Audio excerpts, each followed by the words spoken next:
Okay, friends. So, welcome back to our YouTube channel that is Study Material. So, as in the previous video, I have started a new series that is Officer in Indian Army. And in the previous video, I have told you about what are the different ways through which you can join in Indian Army. Now, in this video, mostly being focus. I will be focusing on the CDS that and what are the topic that we are going to cover are listed in your slide as you could see it in the screen. So the very first one that we are going to deal is the difference between the permanent commission and the temporary commission.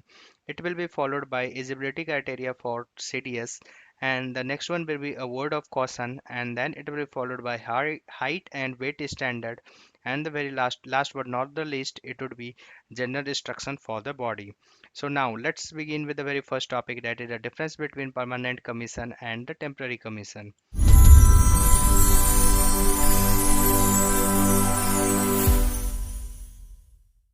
When I talk about the very first point, that is the definition between the permanent commission and the short service commission. In the permanent commission, one gets an opportunity to serve till he retires, while in the temporary commission, he can serve only for the 10 year of his service. Now, at the end of 10 year of service, he has an opportunity or an option to extend his tenure for further 4 years or to get into the permanent commission. Although, in order to get into any of these commission, that is extending its tenure for 4 year or getting into the permanent commission, you would be evaluated on the basis of your track record that you have performed in the previous 10 years. Now the next point, that is academics. So when in the permanent commission the candidate go for the NDA Pune, if a candidate is going into the Indian Army as an officer through the NDA, then in the case of permanent commission he would be going to the National Defence Academy Pune, or if in the case he is going through TGC entry or CDS entry, then he is admitted to the Indian Military Academy. It is situated in Dehradun. Now, when I talk about the short service commission, so in the short service commission, one get admitted into the OTA Chennai. Earlier, there used to be the two center, that is OTA Chennai and OTA Gaya, but now Gaya has been removed and there is only one center, that is OTA Chennai. Now, what are the selection process? So, in the selection process, one thing is common, that is you have to go through the SSB interview. Now, there are various entry through which you can go into the permanent commission or in the short service commission. For example, in the TGC community, in the TGC entry or through the CDS entry, one gets into the permanent commission. While in the short service commission, one can go through the CDS also, and one can go through the SSC tech entry also. So there are different entries to get into the both of these commission. Now, why this short service commission was enacted or why it was enforced? The main aim of making this commission was that a person could live the both life, that is the life of a civilian as well as an army officer. So that's why the short service commission term was introduced. Let's move to the next slide, that is eligibility criteria to appear in the CDS. So the very first and the foremost important eligibility criteria to appear in the CDS is that the candidate must be unmarried.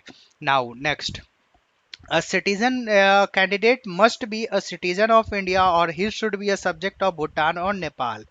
Next, a Tibetan refugee who came over to India before January 1962 with the intention of permanent settling in India, so this person can appear in the CDS examination. Now, last, a person of Indian origin who has migrated from Pakistan or Burma, Sri Lanka, or any or from East African countries that are mentioned here: Kenya, Uganda, Republic of Tanzania, Zambia, Malawi, or Ethiopia, Vietnam. So, if they have migrated from these country with the intention of permanent settling in the India, then such candidate are eligible to appear for the CDS examination.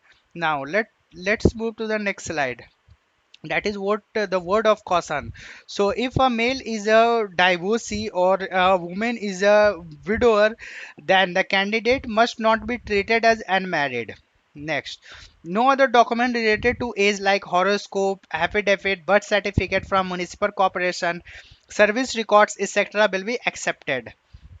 Next, the date of birth candidate are provided will be recorded in the record of the commission for the purpose of admission, and in this no change would be allowed subsequently or at a subsequent examination on any ground. Next, during the verification process or in any stage of examination, if it is found that the date of birth which the candidate has entered does not match with the valid proof or matriculation or equivalent exam certificate, disciplinary action would be taken against them by the commission under the rule. So this was the word of caution that you need to keep in mind. Height and weight is standard to appear in the CDS. So the minimum acceptable height for the male candidate is 157.5 centimeter for Navy and 162.5 centimeter for the Air Force. Now, next, for the woman candidate, the acceptable height is 152 centimeter. But if a candidate is applying for the Gorkha regiment or an individual belonging to Hill of Northeastern region of India, then the minimum acceptable height is 5 centimeter less than the standard prescribed height. Next, in case the candidate belongs to the Lakshadweep, the minimum acceptable criteria for the height is reduced by the 2 centimeter from the standard height. Now, let's move to the next slide, that is also the last slide for this lecture. So, what are the general standard for body? The body mass index should be below 25. Now, how to calculate the body mass index? So in the Google, if you go and search for the BMI calculator, then there you will get a calculator in which you have to enter your height and the weight, and they would be calculating the body mass index. So from there you can calculate the body mass index, and it exceed 25, then you need to work on your body and bring it under the 25 if you are serious about the CDS. Now, next, waist hip ratio should be below 0.9 for male and 0.8 for female. Next, waist circumference should be less than 90 centimeter for male and 80 centimeter for females. Next, all biochemical metabolic parameters should be within normal limits. Okay, so this was all about the general standard for the body. So in this lecture we have discussed what are the difference between the permanent commission and the temporary commission, what are the eligibility criteria for CDS, what is the word of caution, height and weight is standard and the general instruction for the body. So now this with this I come to the end of this video. If you want any specific topic to be dealt with, please write it down in the comment section, and if you liked our content of the video, please do like it and share with your friend, and also subscribe the channel. Thank you.